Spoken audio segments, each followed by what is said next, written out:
ಓಂ ಶ್ರೀ ಗುರುಭ್ಯೋ ನಮಃ. ಹರಿ ಓಂ. ನಮಸ್ಕಾರ ಪ್ರಿಯ ವೀಕ್ಷಕರೇ, ನಾನು ನಿಮ್ಮ ವಿಶ್ವಾನಂದ ಆಚಾರ್ಯ. ವೀಕ್ಷಕರೇ, ಆಷಾಢ ಅಮಾವಾಸ್ಯೆ ಅಥವಾ ಮಣ್ಣೆತ್ತಿನ ಅಮಾವಾಸ್ಯೆ ತಿಥಿ ಯಾವಾಗ ಪ್ರಾರಂಭ ಆಗುತ್ತೆ, ಯಾವಾಗ ಅಂತ್ಯ ಆಗುತ್ತೆ, ಯಾವ ಸಮಯದಲ್ಲಿ ಅಮಾವಾಸ್ಯೆ ಪೂಜೆಯನ್ನು ಮಾಡಬೇಕು ಅಂತಕ್ಕಂಥದ್ದನ್ನು ಈ ಒಂದು ವಿಡಿಯೋದಲ್ಲಿ ನೋಡ್ತಾ ಹೋಗೋಣ.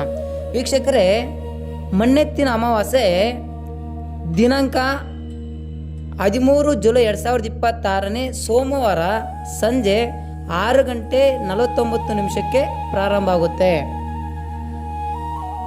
ಮರುದಿನ 14 ಜುಲೈ 2026 ಮಂಗಳವಾರ ಮಧ್ಯಾಹ್ನ 3:12 ಇರುತ್ತೆ, ಅಂದರೆ ಅಂತ್ಯವಾಗುತ್ತೆ. ಈ ಒಂದು ಸಮಯ ಅಂದರೆ 2 ದಿನಗಳ ಕಾಲ ಈ ಆಷಾಢ ಅಮಾವಾಸ್ಯೆ ಮಣ್ಣೆತ್ತಿನ ಅಮಾವಾಸ್ಯೆ ಬಿದ್ದಿರ್ತಕ್ಕಂಥದ್ದು. ಅದರಲ್ಲೂ ನಾವು ಯಾವ ದಿನ ಪರಿಗಣನೆ ತಗೊಬೇಕಪ್ಪ ಅಂತಂದರೆ, ನೋಡಿ, ಯಾವತ್ತಷ್ಟೇ ಅಮಾವಾಸ್ಯೆ ಹುಣ್ಣಿಮೆನ ನಾವು ಸೂರ್ಯ ಉದಯ ಆಗ್ತಕ್ಕಂಥದ್ದನ್ನ ನೋಡಿಕೊಂಡು ಪರಿಗಣನೆ ತಗೊಬೇಕು. ಅಂದರೆ ಮಂಗಳವಾರ ಸೂರ್ಯ ಉದಯವನ್ನು ಆಧರಿಸಿ ನಾವು ಮಂಗಳವಾರನ ಪೂಜೆ ಮಾಡತಕ್ಕಂಥದ್ದು ತುಂಬ ಉತ್ತಮ. ಅಂದರೆ ಮಂಗಳವಾರ ಬೆಳಗ್ಗೆ ಬ್ರಾಹ್ಮಣಿ ಮುಹೂರ್ತದಲ್ಲಿದ್ದು ಪೂಜಾ ಕಾರ್ಯಗಳನ್ನು ಮಾಡಿದ್ದೆ ಆದರೆ ಉತ್ತಮ ಫಲ ಸಿಗುತ್ತೆ. ಏಕಪ್ಪ ಅಂತಂದರೆ ಸಂಜೆ ಪೂಜೆ ಪಾಡ್ಯದ ತಿಥಿ ಇರುತ್ತೆ, ಹಾಗಾಗಿ ಅದು ಅಮಾವಾಸ್ಯೆ ಪೂಜೆಗೆ ಅನ್ವಯ ಆಗೋದಿಲ್ಲ. ಯಾಕಂದರೆ ಮಂಗಳವಾರ ಮಧ್ಯಾಹ್ನ 3:12 ಅಮಾವಾಸ್ಯೆ ಮುಗ್ದಾಗಿರುತ್ತೆ. ನೀವು ಸಂಜೆ ಮಾಡಿದ್ರೆ ಅದು ಪಾಡ್ಯದ ಪೂಜೆ ಆಗುತ್ತೆ ಹೊರತು ಅಮಾವಾಸ್ಯೆ ಪೂಜೆ ಆಗೋದಿಲ್ಲ. ಹಾಗಾಗಿ ಬೆಳಗ್ಗೆ ಬ್ರಾಹ್ಮಣಿ ಮುಹೂರ್ತಲ್ಲಿ ಮಾಡಿ, ಅಥವಾ ರಾಹುಗಾಲ, ಯಮಗಂಡಗಾಲ, ದುಷ್ಟ ಮುಹೂರ್ತ, ದುರ್ಮುಹೂರ್ತನ ಬಿಟ್ಟು ಒಳ್ಳೆಯ ಸಮಯದಲ್ಲಿ ಪೂಜೆ ಮಾಡ್ಕೊಂಡಿದ್ದಾದರೆ ಉತ್ತಮ ಆಗುತ್ತೆ.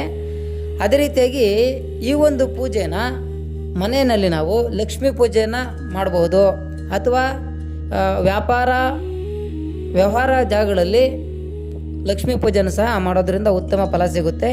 ಅದರಲ್ಲೂ ವಿಶೇಷವಾಗಿ ಮಂಗಳವಾರ ಅಮಾವಾಸ್ಯೆ ಬಿದ್ದಿರೋದ್ರಿಂದ ನಿಮ್ಮ ಮನೆಗೆ ಅಥವಾ ನಿಮಗೇನಾದರೂ ದೃಷ್ಟಿ ಬಿದ್ದಿರುತ್ತೆ ಅಂತ ಗೊತ್ತಾಗಿದೆ ಆದರೆ ನೀವು ದೃಷ್ಟಿಯನ್ನು ನಿವಾಳಿಸಿ ಪೂಜೆಯನ್ನು ಮಾಡ್ಕೊಬೋದು.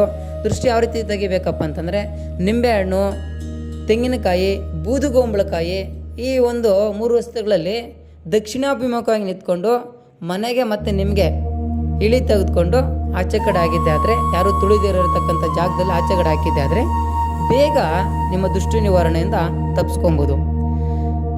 ಈ ರೀತಿ ಮಾಡಿ ಅನುಕೂಲ ಆಗುತ್ತೆ. ಇದೇ ರೀತಿಯಾಗಿ ವೀಕ್ಷಕರು, ಇದೇ ರೀತಿಯಾಗಿ ಹೆಚ್ಚಿನ ವಿಡಿಯೋಗಳಿಗಾಗಿ ನಮ್ಮ ಚಾನಲನ್ನು ಸಬ್ಸ್ಕ್ರೈಬ್ ಮಾಡಿಕೊಡಿ, ಲೈಕ್ ಮಾಡಿ, ಶೇರ್ ಮಾಡಿ. ಅದೇ ರೀತಿ ನಿಮ್ಮ ಸ್ನೇಹಿತರಿಗೂ ಸಹ ಈ ಒಂದು ವಿಡಿಯೋನ ತಲುಪಿಸಿ, ಅವರು ಸಹ ಅನುಕೂಲ ಆಗುತ್ತೆ.